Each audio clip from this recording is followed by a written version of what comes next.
Yo, what's going on, everybody? Welcome to another episode of the FITFO podcast, where I have conversations with amazing moms, dads, and thought leaders of all different industries in hopes to help me figure out just how do I become the father that I want to be for my two young girls. My guest on this episode is the CIO of the credit union I have been a customer of for decades. My first car loan, I think, was through them. They also boast the name on the stadium that the Sacramento Kings play. Yes, Golden One Credit Union CIO, Mr. Chad Carrington. Man, he is a gentleman of many talents, and his unique journey on his path to becoming CIO is one we dive deep into, how he's become the leader he's evolved into today, ways that he embraces failure as learning opportunities, how he leads his team through character and compassion, something I really take away that I want to add to my approach. Also about hiring, some unique questions that you might want to stay tuned in on if you ever find yourself in an interview with him, and his growth mindset that helps him get into the flow state throughout his workday. So really looking forward to you guys hearing this conversation. So here we go with Mr. Chad Carrington.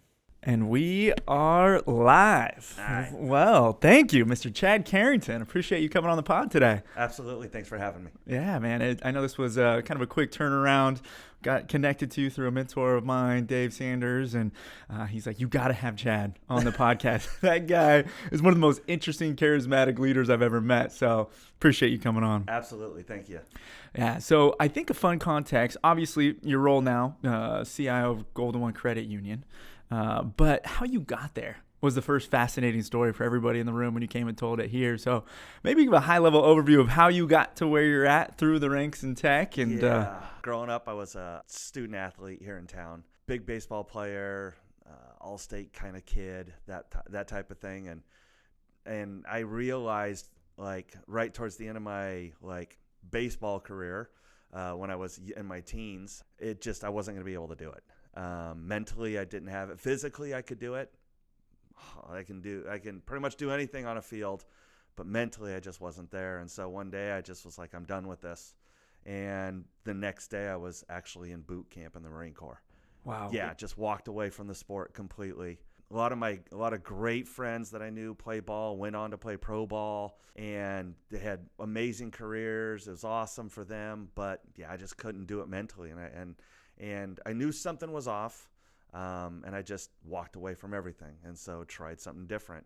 Do you think there was anything that led to that? Like now as you reflect back at this stage, like now in my mind, the story's changed 50 times. I'm not even sure if it's true anymore. So I just look back and know I walked away, right? There's all kinds of factors that go on when you're young and things that influence you, but I just knew it wasn't going to work for me. So, I just walked away and tried something else. So, and that's kind of what my life has been like. So walked away, went in the Marine Corps, did that for a little while, got hurt a little bit, got out of that. And one night I was like, let's go play pool. Never played it before in my life, right? This is what am I like 20, 21, 22, something like that. First night I played 15 straight hours. And I was like, I'm hooked.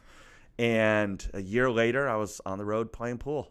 That's what I was doing. I was trying to make a living doing that with some friends. Was there money to be made in that at that age? It's kind of, I wouldn't say there's money to be made. There's a lot of fun to be had. There's a little money on the table, but early 20s. So let's go have fun. Started playing with there was about 4 or 5 of us. 2 of the guys ended up sticking with it. And one of them is a gentleman named Tony Chohan. He's one of the best one-pocket shooters in the world now. And Amar Kane, who is one of the best 9-ball players in the world now. They just stuck with it. I left. I have this thing through my whole career where I get next to these really good things, and I can hang a little bit, and then I'm like, all right. But kind of like 3 years into that, some of the old pros we were playing with, they got me 86th out of pool halls on the West Coast. Yeah. So they're like, you're too smart for this. You can't do this. Get out of here. And I was like, I love this. And I just got lucky, and they're like, get out of here. And I decided, okay, let me go back and I'll just go to college. And jumped in with both feet. Was going to go be an educator. I wanted to be an early childhood educator. Got into was up at Chico State, and kind of things started clicking for me, and I realized, if things go faster, I can learn quicker. And I was carrying like 24 units a semester, running the off-campus dorms, fell into that job. It just, everything clicked. So I ripped through my undergrad and graduate in 5 years. And before I got done with my graduate degree, I got picked up at Intel. So when I was working in my graduate degree, it was education. And then in 1997, I touched my first computer. I never touched a computer before that. How big was a computer in 1997? Oh, gosh. The CRT monitor weighed like 50, 60 pounds at least. And it was crazy.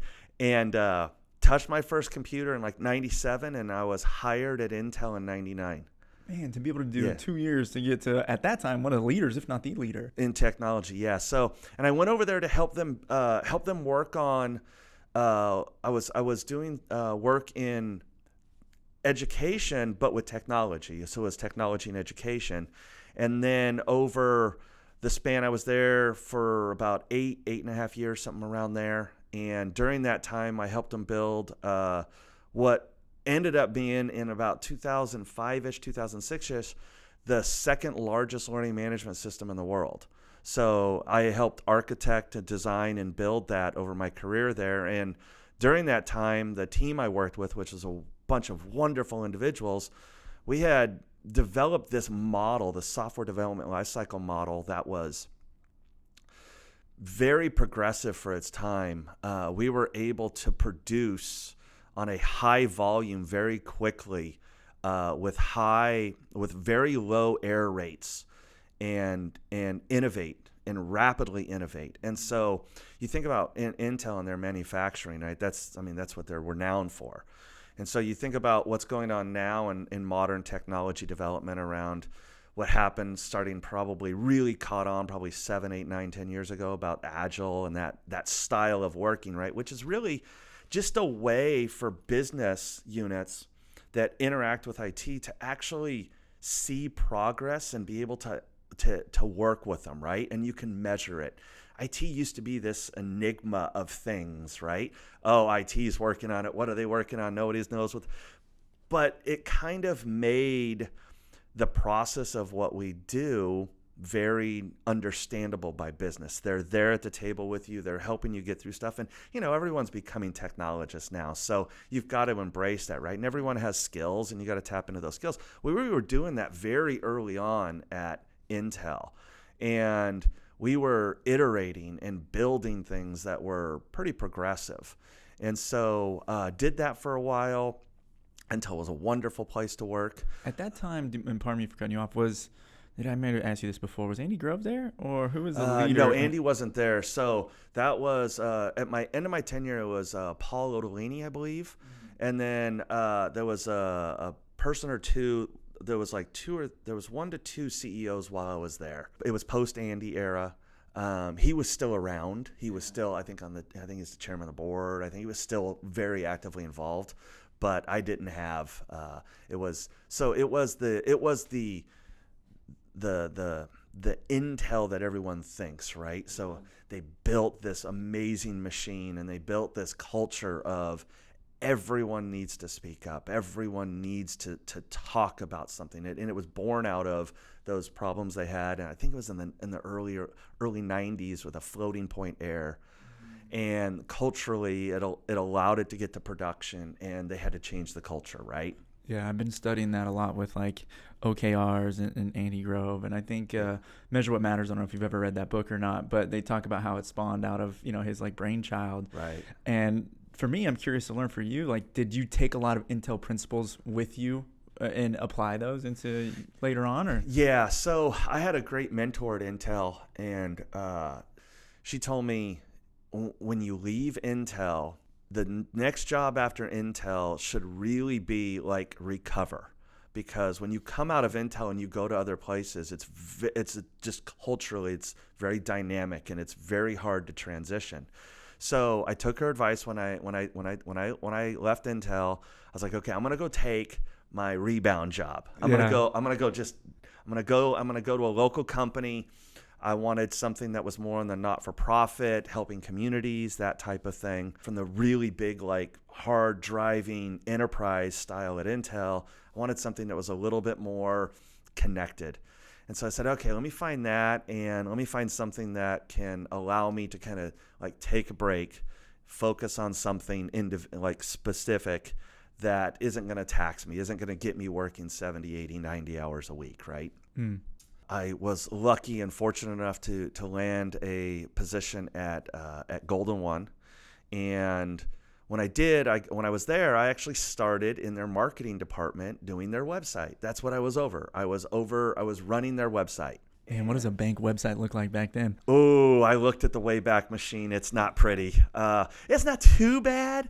But ironically, we're celebrating our 90th anniversary right now. Golden One is, and so I've been at Golden One now for almost 16 years, and I've become a bit of a historian over there because I've been there for a while, and there's several of us that have been there for a while, but I have this knack of remembering things. They asked me, they're like, hey, come be part of this committee, talk about what our history, right?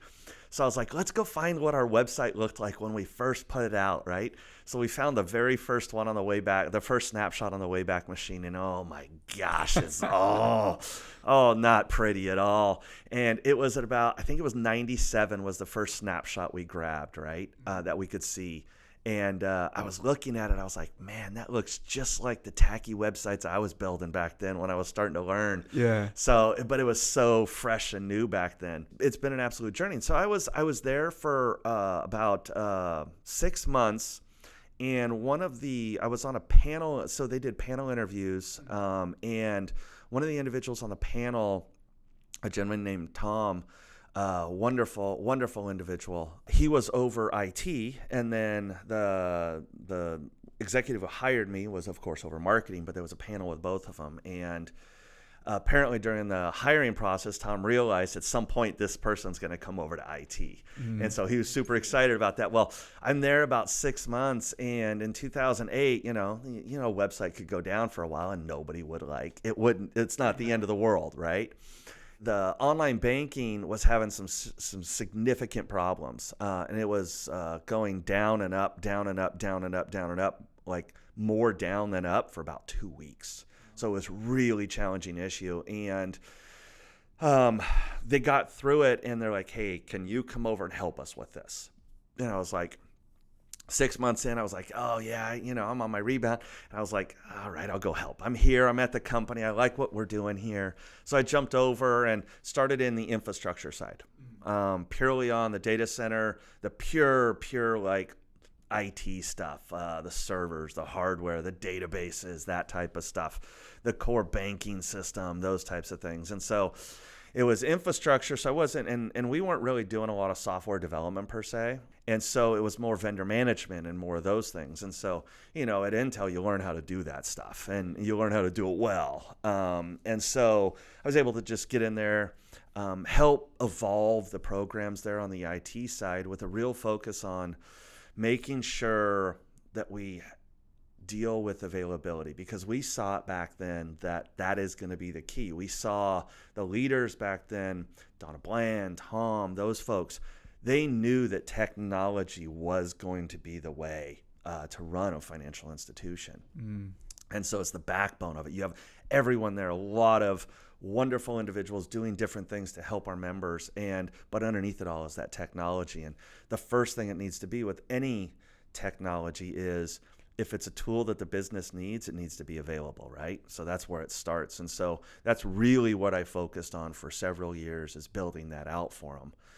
And then through time, got tapped to do other things. So in 2012, 2013, there was, if you remember, Anonymous, the big hacker group, right? Of course. So they named us back in like 2012, 2013 is one of the targets they were going to go after. Oh my gosh, I did not know that. Yeah, and we're like, what's What's happening? What's happening? So what do you do with that, right? Well, you sit down and you go, okay, well, I got to protect our members, protect our assets, protect all that stuff. And so they rolled information security over to me at that time and said, hey, let's go do some stuff here, right? And so we had folks that were working on things, and let's evolve it, let's move it forward. And so we did some things to help protect the organization. We did a lot of layer defense work, that type of stuff. It was being done, but it needed to evolve, right? Just like everything, you do something for a couple of years, and you got to change it, you got to morph it, you got to do those things, right? So we get through that, and then I got asked to take over our corporate services and facilities department.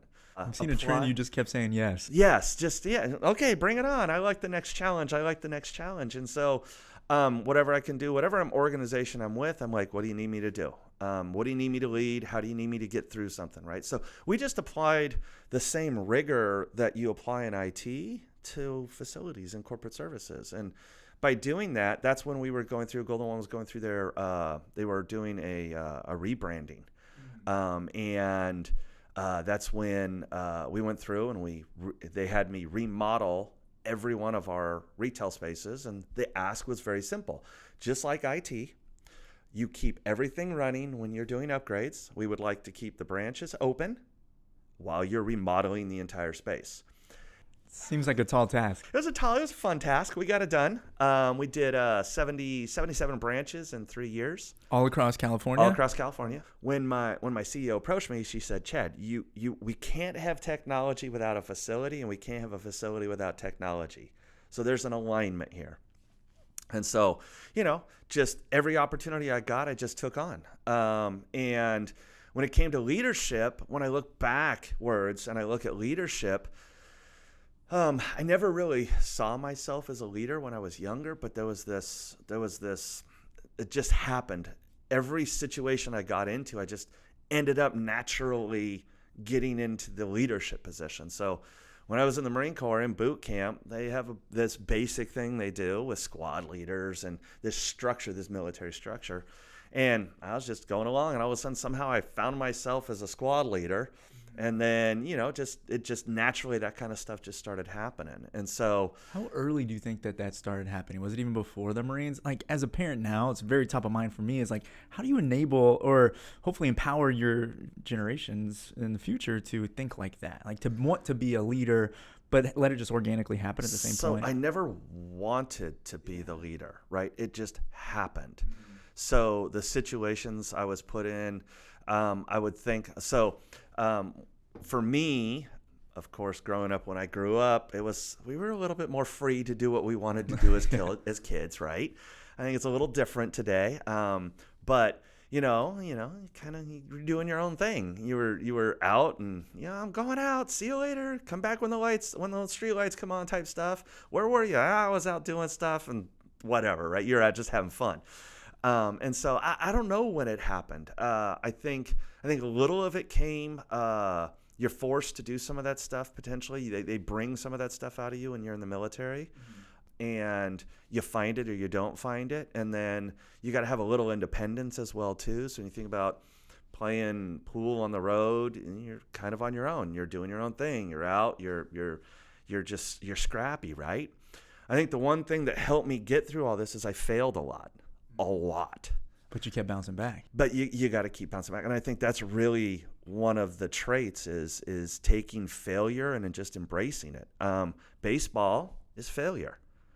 I mean, that's what baseball is, right? You're batting 300. On the offensive side, nobody talks about the 70% of the time you failed, right? They talk about the 30% of the time you were successful. And so, but when you think about it as a player, you fail all the time, and you're in your head, and you have to get out of your head, and you have to move into a place that allows you to be. There's different terms for it in psychology. They call it a flow state or being in the zone. In sports, they say, "Oh, you're in the zone," right? I think the term they use is a flow state, and it can be in anything. It's not just sports, right? Where you're into something and it's just coming through you and you're doing it, right? that flow state for me is something that I can put myself into consciously. So I can start getting into something and I know like I'm about ready to go into this state. And it's in business, you can get into that flow state, and technology kind of contributes to something like that, because when you get into a technology thing and you're trying to solve a problem, you can get lost in it. A lot of technologists know this. You've been around this for a while. You start grinding on something, and 26, 27, 28 hours later, you realize, wait, what have I been doing for the last, oh, wait, it's tomorrow already. And you just lose it, right? You're just in that state, right? Is there any triggers that you have that help you get into that zone? So one of the things that I actually like to do, and I actually do this, so I'll teach. So right now, there's a lot of things I like to do. And one of the things I like to tell, like if you think about a 5-year-old, when a 5-year-old is doing something, right, a 5, 6, 7-year-old, they're very good at not being encumbered by the thought of failure. It doesn't even come to their mind. It's not even on their mind, right? And the way they think is it's a learning approach, right? It is, I'm trying to learn, but they're not conscious about that. They're just doing. And so what I find is just start doing. Doesn't matter, just start doing. And when you're doing something, do it. Don't do something else. If you're like at work, this is real easy. You get caught up in this. You're going this way, and all of a sudden you're going that way, and all of a sudden you're coming back this way. And yeah, as a leader, you got to deal with that, right? It's going to be thrown at you. But that itself is doing. Like, oh my God, I got to get these 3 things done today. Yeah, throw something out there. I want to get these 3 things done today. But as a leader, you might not get to those 3 things. But as a leader, that's what you're supposed to be doing. So you're there for a couple reasons. You're there to serve the organization. You're there to support and be there for your team, to provide the guidance, direction, support they need. Sometimes it is you're keeping them from the guardrails. Sometimes you're helping put the guardrails up. Sometimes you're telling them, hey, this is where we want to be in 18 and 24 months. And sometimes it's about today and the issue they're dealing with. Just be in that situation and just be part of it. Don't try and control it. The only thing you can control in this whole thing is how you react and how you respond to the failure, to the thing that's in front of you, right? And so you think about what parents do. They do this with children all the time naturally. They're just there. They've got guardrails around the kid to make sure they're okay, and they're just responding and just kind of and just pushing them a little bit. Not pushing them hard, just pushing them a little bit. So that idea of just embracing failure, because that's all it is. Yeah. Just don't let it stop you. Just do it. So a couple of years ago, I decided during the pandemic, I was like, I have to keep my mind going all the time. I have to have a creative outlet. I have to have a work outlet. I have to have all these outlets. If I don't, I just find myself getting in trouble. Right. So I decided to pick up leathersmithing. I was gonna go very no machinery, no nothing. All like traditional ways they used to do it. Very hand stitch, all of those things, right? And so just, I got into it and the stuff I made early, I look back at it now and I was like, hey, you know what? That's me at that point, right? I look back and I go, I continue to see evolution and continue to see progress, right? So the point that I look at something and I'm doing something and I can't look backwards and say I'm progressing, it's time for me to go do something else. So if I look back and go, I'm doing the same thing now that I was doing 6 months ago, you know what? I'm probably done with that. It's time for me to go find something else. Because now for myself, I've plateaued. Yeah, sure, I'm not a master in something. I'm not that. But you know what? I myself have plateaued, so I've gotten everything out of it that I'm going to get out of it. And so finding that for yourself is really important. And I think that's when you think about it, you got to understand that self to be able to do those things. Sure, I have bad days, I have good days, I have all of that. Everyone does. We're humans, right? Just acknowledge it. I think that's so impactful though that you said that, because especially as a leader, you always have to be looking, okay, if I'm the same person I was 3 months ago, 6 months ago, then I'm probably not progressing at the levels that's right for the people around me. What my organization needs, what my membership or customer base needs. And the world is moving quickly, right? Everyone's innovating, evolving, doing all these things, right? And so you can't let it consume you. You just got to look at yourself and say, have I progressed? Am I doing what the people around me need? And if not, have the conversation. Make sure, because when it comes to the work world, right? There's two things going on. You've got yourself and what you think, but at work, it's what everyone else thinks. So, and that's the measure. So when I think about like running an information technology or a technology organization, right? There are technology organizations that they are technologists, and that's what they do, but when you are in a big company, in a big business, you're a service to everyone else. And so your measure is their perception. Sure, you can have OKRs, you can have KPIs, you can have all those things, and you can demonstrate what you're doing, and you got to remind them, right? But at the end of the day, it's their perception of what's going on that is incredibly important, right? And so that's a very service-oriented mindset that you have to embrace. That you don't get lost in the tool. You don't get lost in the technology in business. What are we trying to accomplish? And you can do it with, if it's a technology, there's 50 technologies to do it with. So don't focus on the technology, focus on what you're trying to do. Yeah, I think that servant-based mentality almost, where you're always serving your organization, your customer base. When you have that from the top down as the leader of your organization, it's going to permeate through everybody. Everybody is thinking the same way about what are we doing to serve our customers better? How are we making sure that their lives are easier because of what we're enabling them to do through technology? Right. And we're in the financial services industry. We serve over a million Californians, and we know who we serve. And so we are trying to do things that for them and our communities, that's what we're trying to do. That's who we are. That's the essence of who we are over there. So embracing that and being in it is what's, for me, as long as I continue to evolve and provide, and I see that I'm evolving and the organization sees that I'm doing that, that's what's important. And so you get to that point, you got to just have those honest conversations, right? Yeah, not everybody's willing to have those. That's the hard part. And if you're self-aware, like it sounds like you very much are, it's like you can look at yourself in the mirror and have those tough conversations first with yourself, and then be able to have those with other people. Right. Because it's so easy in our mind to be able to convince ourselves of, oh, we're doing the right thing. We don't need to be pushing too much harder. Like, let's not get too uncomfortable here. Right. We're doing well. Why don't we not just stay in this zone? But you've always made it a habit, it sounds like, of continuing to push that boundary of yourself. And when people see you doing that, they want to do it too. Yeah, just get out of your zone a little bit. You don't have to go crazy. If you don't jump out of planes, you don't need to go jump out of a plane.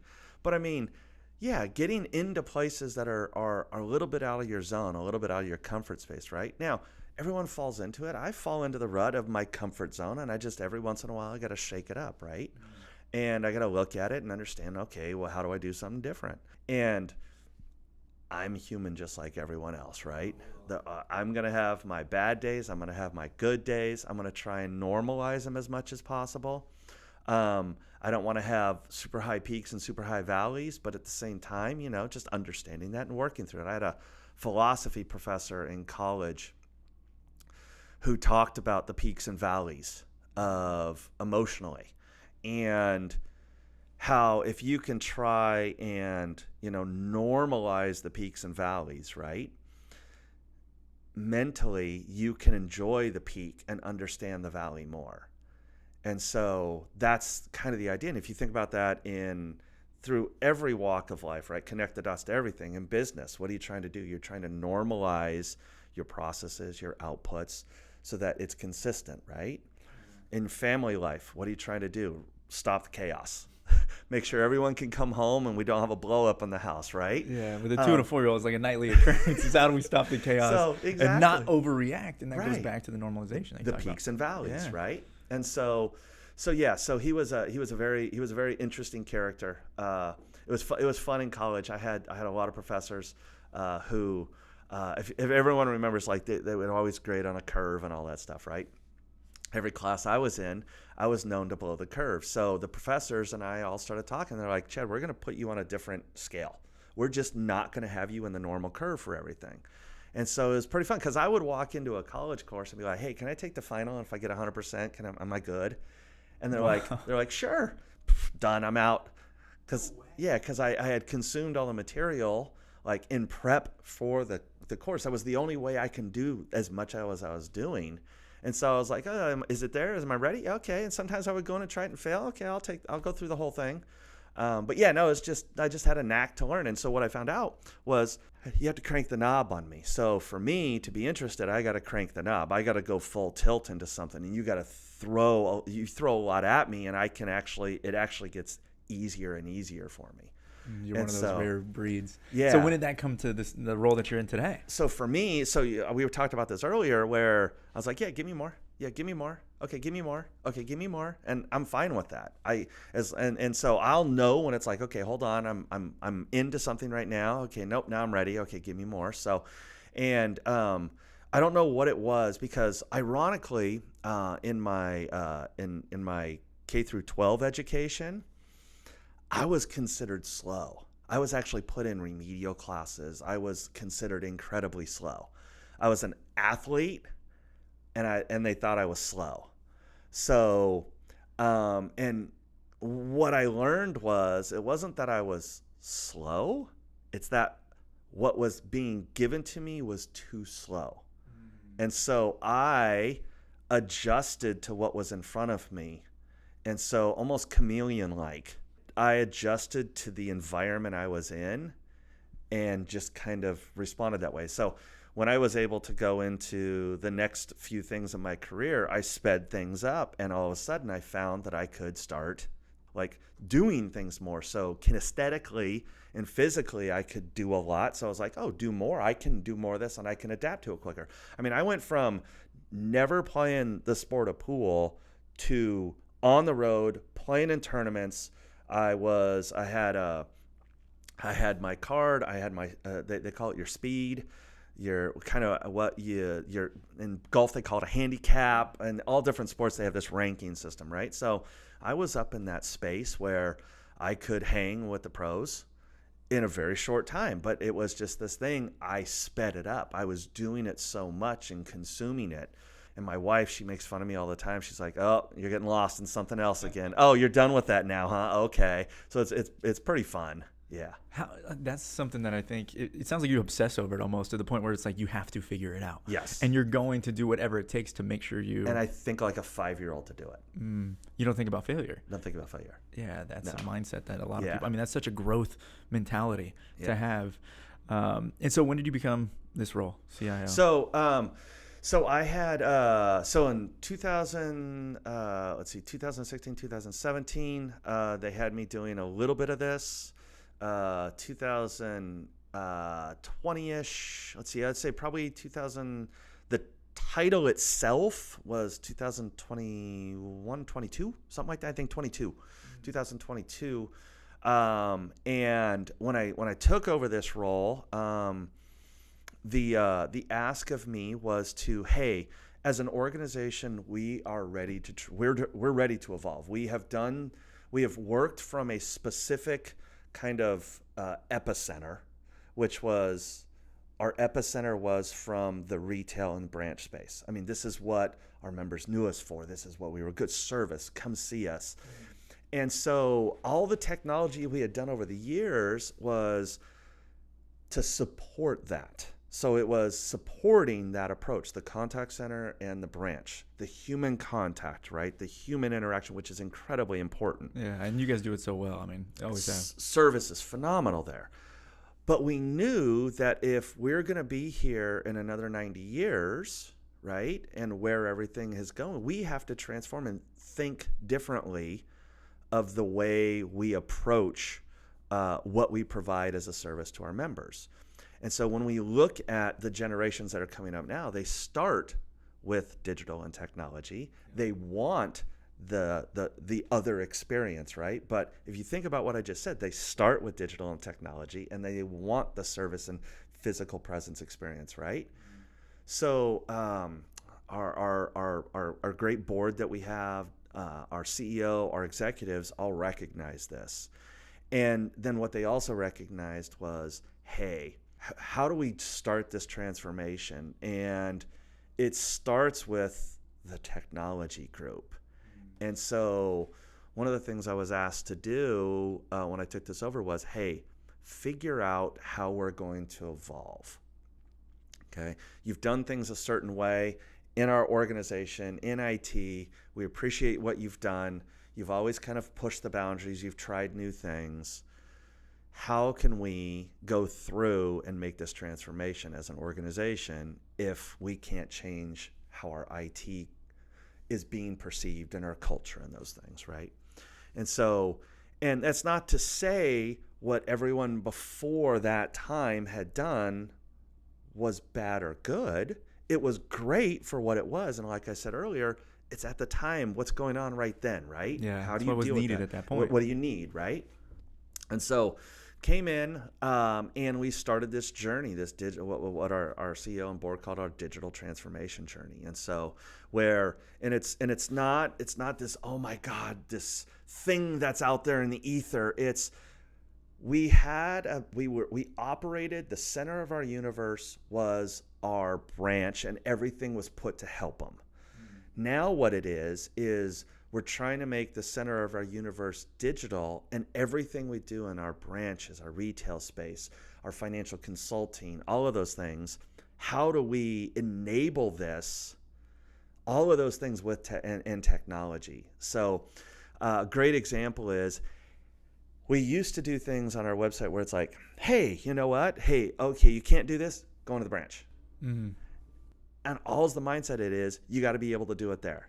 Yes, offer it to be able to be done in our branch or in our contact center, but it's just a small, it's a shift in mindset, but it's massive, and it's not about the technology itself. It's about the people, the culture, and the processes. So, and we hear a technologist person go, "Hey, it's not going to be no, that's not what I'm saying. It's what's the outcome? What are we trying to achieve, right?" How do you create that in-branch experience from the digital? How do you help them get through that, right? How do you think about that? And you know, companies like Apple have really made this something you have to think about, right? It's got to be just natural. Has anyone ever been trained on how to use an iPhone? It's just easy. It's simple out of the box. Exactly. And so you think about that, you've got to go into it with that mindset, right? So the organization hired some individuals that really think that way. And so when you take and translate that into life, right? We talked about this a little bit already. It's just how do you evolve, right? What are you trying to do? What are you trying to get done? And how do you change? And that's what I think I liked so much about our first conversation is, you know, when you think about brands that you use every single day, you know, it's not too often you get to talk to the leader of that. I mean, my first car payment was through Golden One Credit Union. You know, it's like I've used you guys for decades, but I've experienced that evolution over the last couple of years. And to now be able to hear kind of the thoughts behind it, and you said it best, like you figured out how to evolve. And as an organization in this day and age, you have to be doing that extremely quickly, right? So now, are you going to fail? Yes. There's going to be mistakes. We have made mistakes. It happens. And so it's how quick do you recognize it, fix it, and correct it, and try and not let it happen again, right? Put a process, put something in, and figure out really what it was. Sure, the technology fails.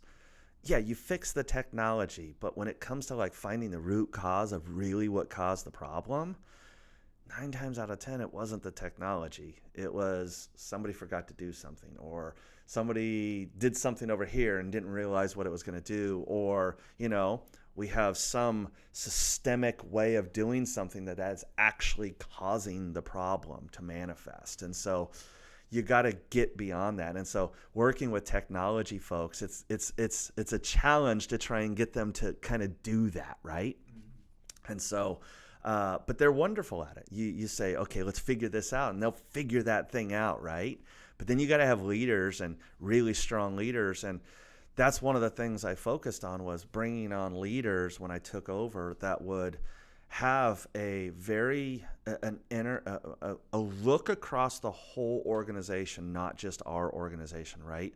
What we do is a myopic aspect of what goes on, and how what we do affects everyone else, and looking at it from that perspective, and not getting lost in the tool or the technology or those things, right? Now, there is an absolute place for technologists and that type of thinking, right?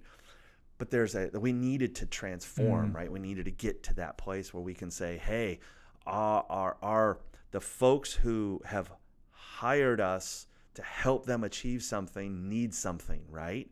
Versus, oh, let's go do this new thing, this new shiny thing, that type of stuff. Sure, technology is awesome, and we love technology, don't get us wrong, but you gotta kind of think that way, right? You gotta think about everyone and what does it mean? Because at the end of the day, you take take a carpenter, right? They've got a set of tools in their tool chest to do something. And you take a carpenter who's been doing it for 30 or 40 years, and they can show you how to use a hammer like 60 different ways, right? It's phenomenal to watch. But you take somebody who's been doing it for a year or two, they know how to use the hammer like 2 or 3 ways. Same thing with technology. It's the exact same thing. It's just a tool. It's a tool to get something done. And if you know how to use the tool different ways, it's not the tool itself that needs to do it, it's the person using the tool. So how do we help them? And that's one of the topics I did want to ask you about, is finding those people, building that team. Because I think when we had first spoke, you had talked about, your leadership team. You pretty much, started over or handpicked the next group underneath you as you got into this role. And it was very, I think, meticulous and methodical how you did it, pardon me. And, you surrounded yourself with good people. And how did you go about building that culture of your team? Yeah. So when you look at culture, right, and culture eats strategy for lunch all day, right? So the culture of your organization, what you're trying to execute, if the culture's bad, you're not going to execute it, right? And so when I went out about looking at this, there was a few factors I looked at. I needed individuals who had experience, but I needed diversified experience. I needed individuals who worked in a couple different industries, who had done things in what we call a very high intensity, risk environment, right? Where you've got mission critical type infrastructure that, if that fails, there's serious ramifications. And then individuals who've looked at that concept of being in the bigger businesses, the enterprises, the HPs, the Intels, understanding the large enterprise machine, right? But then also that startup mentality, right? That nitty gritty, get in there and just grind it out, right? And then individuals that had a very high emotional intelligence, incredibly good communicators, right? Because at the end of the day, if we can't get to the same point when we're working with our business partners, you're never going to achieve what needs to be achieved, right? So looking for that kind of mix, right, and being very particular about it was something consciously I went after. And then also making sure that the individuals they were going to work with had an opportunity to actually provide feedback on the process. So that's one of the things we do very well over there.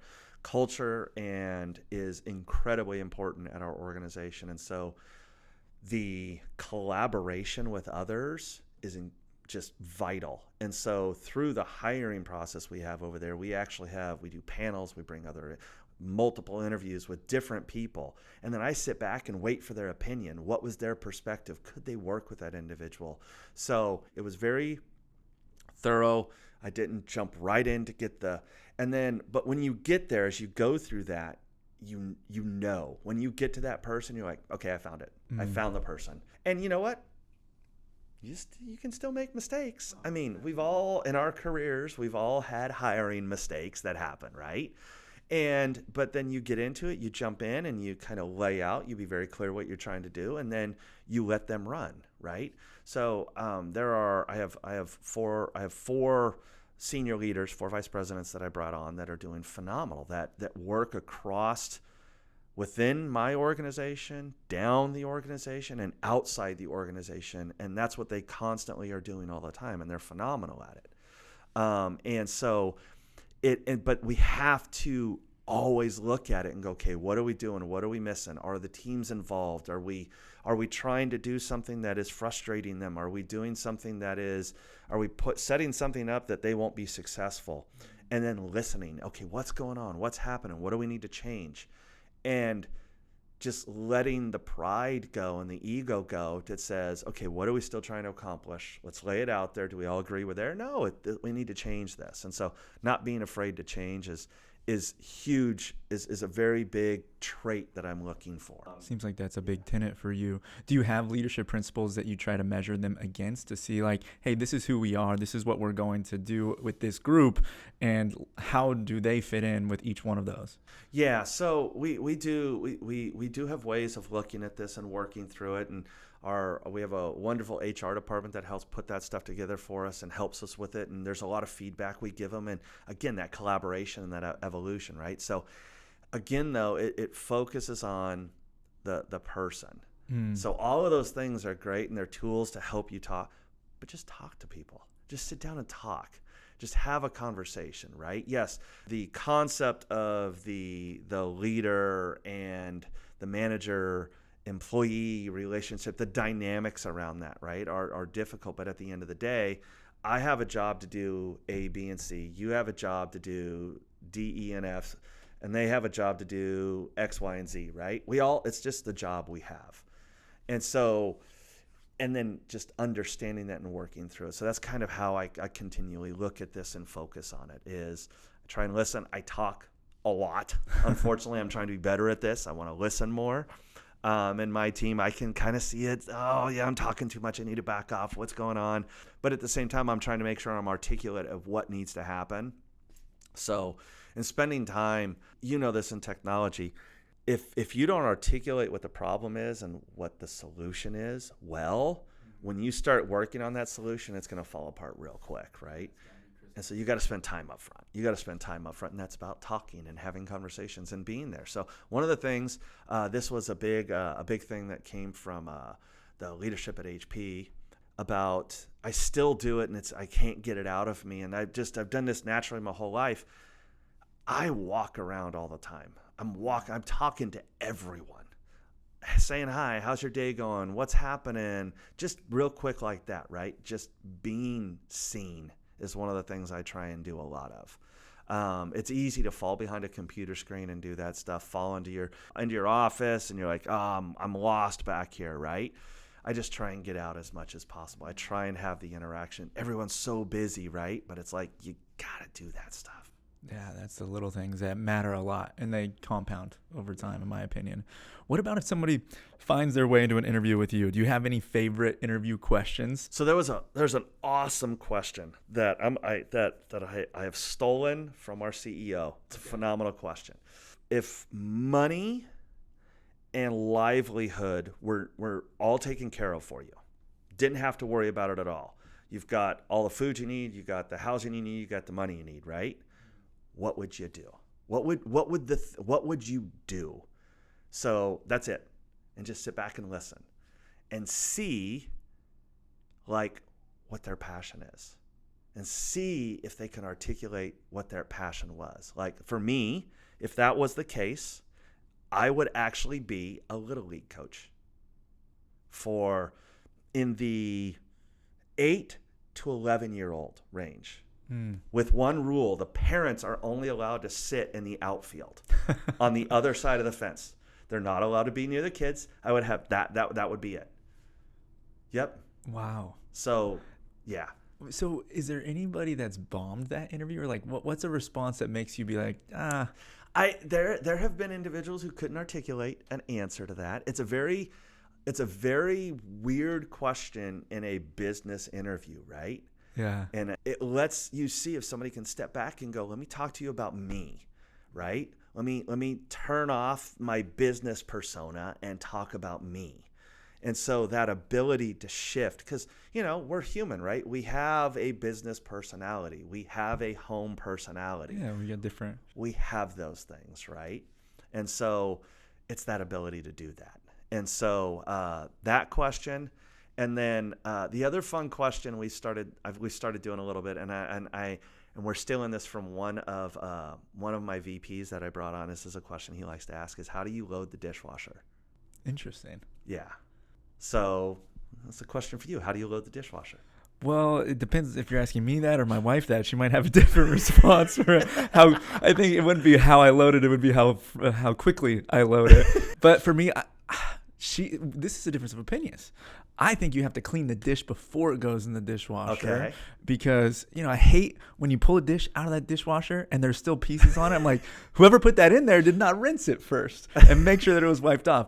But I'm like a game of Tetris when I'm doing it. So I'm like, where's the smallest part of this, space that I could fit this in to maximize the amount of dishes I could put in before we turn it on? Okay. So and I've heard all kinds of different answers, right? Like there's the just throw it in and turn it on. There's the how do I pack it as tight as possible, right? How do I think through getting one more for that type of thing? So they're a little bit like odd and different. Of course, I talk about the experience. I talk about all those things, right? But I do like those little questions that make you kind of have to step back a second and go, wait a second, I'm talking about a lead architect position here, and I'm interviewing with it. Why are you asking me about how I load a dishwasher or what I want to do if money wasn't an object, right? Yeah. It tells you who they are as a person. That's what you're trying to get to, right? Is you're trying to understand that. I mean, an interview, it's like a date, right? You're trying to get to know somebody, and you're trying. Speed date. It is, and you're making a commitment to something very, long term potentially, right? And you want to try, for both sides, you want to be as open and honest as possible about what's going on and what's happening, and can we have a conversation, and can you talk, and can you show me these different things? And so, and sometimes I'll ask that question, sometimes I won't. Depends on where the conversation's going. So trying to be in the conversation is what's important. Yeah. I remember vividly this interview question because I've stolen it as well. Very similar to what you said. It doesn't have the livelihood aspect, but it's financial. It's like, if you could make $1 million doing anything in this world, what would you do? And that's, just tells you a little bit more about who they are as a person, what they care about, what they're passionate about. And if those align with you and your organization and the principles and the values that you have, then, it's probably a good indicator that they're going to be the right fit when things aren't going so well. Right. That's still their North Star or their compass or what they care about. Right. Absolutely. How do you load the dishwasher? So I'm going to be honest. I have been asked to unload the dishwasher in the house. Of course, my wife loves it when I load it. I am of the opinion that it should be pre-rinsed. And when I put it in, I try and align everything the same way so I know the maximum amount of water can get around everything. So it is not overstuffed, but it's not understuffed. So I try and get the absolute perfect right balance of amount in there. And so, but yeah, there's got to be a pre-rinse. Now, of course, I don't do that well, and I don't unload well, so I'm always in trouble for it. And I'm trying to be better at it, but I get a little distracted by the other things I'm doing. And so, yeah, I can be better at that. I know I can. Well, I know we're coming up on time, so I want to be respectful of that. I've got 2 quick hitters that I want to learn from you because, being at my stage, 35, turning 36 this year, and my hopes and dreams and aspirations are to build a great organization, right? And a great team like you have. Any advice for if you were to look back at your 35-year-old self? So my 35-year-old self looked at what I was doing at Intel and said, I can't keep doing this for the rest of my life. So I just changed. Now, when I look at back then, it's still the same now. It's the people. It's the people you bring on, right? So ensure everyone knows what you're doing and why you're doing it, and everyone can be on board with it, right? That's big. If you can't anchor everyone in the same thing, it's going to be hard, right? And you're not going to be successful. Now, even when you anchor yourself, you get who you think are the right people. Remember, it's going to fail. It's going to fall. It's going to trip. So just embrace it, right? You take a sports analogy, a team. Take a baseball team. You take a football team. You take a basketball team. If that team, the teams that do the best have wonderful chemistry. They know their roles, right? They know, okay, you do this, I do that, and I'm ready to step up to help you if you're having a problem, right? And the other person's ready to step in and help me if they have a problem, right? So that it's about chemistry. So working on the chemistry of what you have is important. And then as a leader, sometimes you need to let that just evolve. Have guardrails around it so that it doesn't fall off the cliff. We don't do something we shouldn't be doing, but let it go where it's going to go. So it's something that when you think about what you're trying to put together and how you're trying to put this organization together and how you're trying to build it, think about why you're doing it. Stay focused on why you're doing it. Be open to changing that and be open to going, hey, is it working? Is it not working? And if not, change it. Yeah. But don't be afraid of it. Yeah, I appreciate that. Chemistry, so critical, especially, at the early stages. How about I plan to be that dad that has a kid that's playing a sport. What do I do from the outfield? Let him or her just do it. When it's over, don't harp on the failure. Focus on the success. Ask them what they learned today. You get some parents who are very fanatical about it, right? They have the best intention. They're trying to push their kid, right? They're trying to push their kid. Kids got to find it on their own, right? The best thing you can do is, what are you going to do next time? What are you going to do better next time? What are you going to do different next time? Things happen, man. Failure happens. You're going to strike out. It happens. You're going to make an error in the field. It happens. How you react to it and how you respond and rebound from it is more important than the actual failure action that took place. Because that's the only way you're going to get better. So when you think about teams, right? You think about good teams. There are people who just are there that pick people up. Hey, don't worry about it. Get on to the next one, man. We need you to do the next thing. We need you to do the next thing. So when I see, and this is why I haven't coached kids. I see this dynamic happening, right? And I want to insert myself in there because I had a coach when I was, I got lucky. Unfortunately, my parents never, they didn't have time to come to the game, so I was on my own. So I didn't have somebody hollering at me afterwards, right? And I had a coach I had one coach who would be like, hey, next time. And so, but how are you getting better? That's the thing is how are you getting better, right? You take the best athletes who have ever lived, right? You take the Michael Jordans, you take the Mike Trouts, the Derek Jeters, you take any sport, right? Watch what they do. They don't get lost in the failure. And like if you talk to them, they won't talk about all that stuff. They'll talk about how I missed that one opportunity to do a little better, right? And so it's that, like you said, it's a growth mentality. But like as a parent, it's hard because you're trying to make sure you're trying to protect him. You're trying to do those things, right?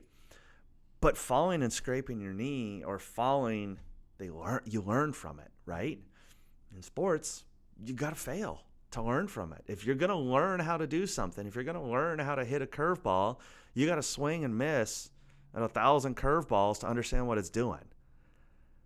And every curveball is going to be different, right? And so, but you got to embrace the failure. Yeah. And it's not bad. It just is. Right. Yeah.